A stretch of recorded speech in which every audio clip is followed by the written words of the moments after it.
Orton and Ziggler. Good match. Wasn't like a 5-star classic. I was hoping it would be, but uh, it was good. I liked it.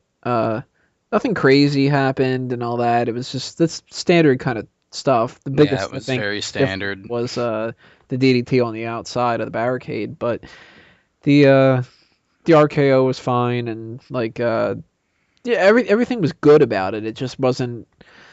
I I'm don't not think it gonna was. remember it. Yeah, the only thing I had a well, it wasn't really a problem, but I was really hoping they topped their match from Raw that they Yeah, I don't had think that they did. like a week before that or 2 weeks before that. The one where Ziggler, I think he used the ropes or something and stole one because Orton had beat him on SmackDown. Then like they had a rematch on Monday Night Raw, and Ziggler got the win. That was their best match together since this whole feud. I really liked that match. That was a fantastic TV match, and I don't think this match on pay-per-view was as good as it. No, it wasn't. It And wasn't at all. that kind of disappointed me. It was good, but it wasn't great. Yeah, I think that's the best way to put it. Whereas I would consider their TV match like a great match. Like that was a great watch. Like especially considering it was on television. Like I would have been satisfied if that was the pay-per-view match they put on here, you know. And since this was their pay-per-view match, I guess I was expecting a little too much out of it. I was expecting it to be at least as good as their Raw bout, or even better because they're on pay-per-view, and it just wasn't.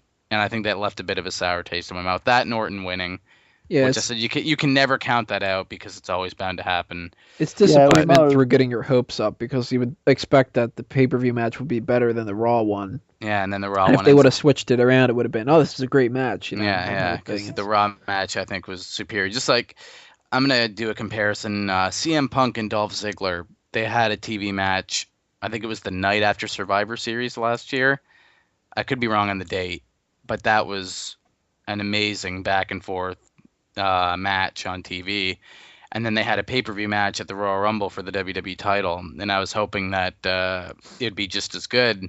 And it was good, but it wasn't as great as what they produced on TV 2 months prior. You know, so it's kind of like a similar situation. Which, No, it's exactly the same. It's basically, if you look at it, the whole match itself, I felt was more sort of rest holds. Ziggler doing his whole show off thing, but Orton being really slow paced.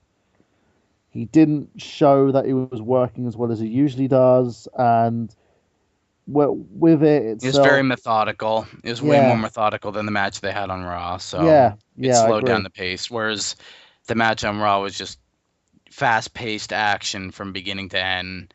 It got a little slow in parts, but then it picked right back up. Whereas this was a very, very methodical. I don't really want to say typical Orton match, but But in it a It would was it a way, would it, still typical in Orton fit a though. match. in a way, it kind Yeah, of would be that description, right? So, Yeah. I it was a liked it, typical Orton but match. it wasn't as good as their match on Raw. Yeah. That's just It my could have been, opinion. it could have been so much better, Right. truthfully. Had the work rate been different, it could have been a lot better than it was. It's Yeah. like they're working at two different levels, and one guy didn't have the idea what the other guy was doing. I understand what Orton was doing, but it just didn't work. It's like he literally took the pace down for Yeah, the match. Orton seems like he's kind of phoning it in lately. Yeah, Except for that performance on Raw. Right, yeah. you Which know, maybe they lit a fire under his ass that night and then he got tired or something like that. I don't know, but he seems very sluggish in the ring lately. Even more so than normal with Orton. But yeah, and I agree with you on it. It's he doesn't seem like he wants to do it, and I understand why because he wants to be heel. mhm. But on the same sense, the guy needs to understand something. You can't You have too many literally, heels right now. yeah, yeah, you can't literally say I want to be heel and then expect to be a heel. You do the especially fucking job at when the hand. company is so starved for faces, Right, you have Yeah, two baby especially at a faces. top level. Yeah. They had Punk, they turned him heel. Now they got Cena, Orton, An and injured Sheamus, an injured John Cena and injured and John Cena, and then they got Randy Orton and Sheamus. Sheamus is bombing and Orton wants to turn heel. Then the next highest up is, like a Kofi Kingston type of thing. Like, Yeah, if they actually dedicate a push behind him, or and I would say Daniel Bryan, but look what he's involved with right now. You kind of can't take him away from that. yeah. yeah, they I mean, need it's to. They literally need to decide what they want to do. In the end, we did come up with that discussion about having Miz turn face. Yeah, we'll talk about that a little bit on the WWE part too, because that's Yeah. kind of who Yeah, I we guess tend we to should go probably with. touch it on there. But yeah, good match. A little disappointing. It wasn't as good as their best match they've had, considering it was on a pay-per-view and not TV. Now there But is talk though that they could possibly turn both Orton and Ziggler and kind of switch the two of them up. I don't think that they'll ever do it, because I don't think that Ziggler. Well, see, that's the whole thing. Is Ziggler right now? He could possibly turn face. They could have him tell Vicky to fuck off, and he could be one of those baby faces that you need. Because they Yeah, but got then a lot of people on SmackDown even too. but they've got to watch out how they do it, because if he tells Vicky to fuck off, what is Vicky going to do? Vicky needs to move to somebody else. I don't know who, but That's the thing. If they do it, there needs to be a smooth transition where Dolph will feud with that person, and then eventually Vicky turns on Dolph, which would work, better than having Orton and Dolph switch, and then Vicky's yeah, like left in limbo. if he just dumps her, Edge did that as a heel and he still remained heel despite kicking her to the curb. I could It see didn't them doing work. something like you bring, like to give Ziggler the momentum. You have Vicky screw up a match, maybe, and Ziggler kind of just goes, "Look, Vicky, you're fucking annoying. Knock it off. You're done. All that," and then you leave it at that for like an episode of Raw, and then the next week you have some kind of like, I don't know, maybe Ziggler's in a match with somebody who's kind of like a tweener or so, like a Michael McGillicuddy, where people are going to cheer for Ziggler. They're not going to cheer for McGillicuddy, and they're not going to boo Ziggler over McGillicuddy. It's kind of one of those things where the crowd won't know what to do, and it'll confuse them, and that'll seem weird at first.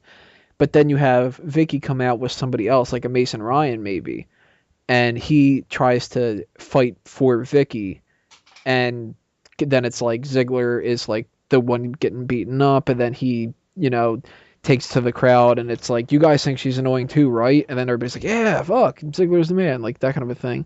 You need to kind of make it like a multi-step thing. I don't think you could do it in one shot of like, Ziggler gets beaten down and then turns babyface. I think he needs to be the cool one, because that's what everybody's voting for him in the first place. Well, does everyone remember who Vicky was with before that? Spanish dude. What the fuck was his name? Because she sort of like got dumped by Edge and then ended up getting with this dude, and then he ended up Escobar. Yeah, that was it. Eric Escobar. Yeah. Well, he sucked though. Nobody liked him. I know, but the thing is, that's the danger of that happening again unless it's done right. If it's done properly, I don't see an issue. But I see Tony's point, though. Dolph is way more talented than Eric Escobar is. And over with the crowd. In terms of Dolph, overall. I'm saying whoever Vicky goes with next. Oh, yeah. Well, then, fuck them. Who cares about that? Yeah. We're just talking about turning Dolph. If that's a success, that's all we care about. Who cares who but if again, Vicky if sabotages some nobody's career? Have her manage the one-man band. Right, yeah. If you do it right, she'll manage someone who could be the next Dolph, if that makes sense. Yeah. Do it wrong, and you're going to end up with another Eric Escobar and someone getting released, and then her role becomes irrelevant because, no offense, she's got some major heat on her. To manage Tensai. And the thing is, if you it works throw properly, rice or whatever, she could transition that heat to someone else, like what Laurinaitis did at one point. Drew McIntyre. Yeah, Drew's another one. Yeah. There you go. Drew McIntyre. You got Michael McGillicuddy. You got Kurt Hawkins. Mason Ryan. Yeah, that's another one. So there are a ton of people she can manage, but again, if they transition it properly, then it will work. If they don't, then yeah, of course it's not going to work. All right, so we next part we're going to talk about the the Divas. Damn it, do we have to talk about this? Yeah, we can get it out of the way part quickly. Of the show.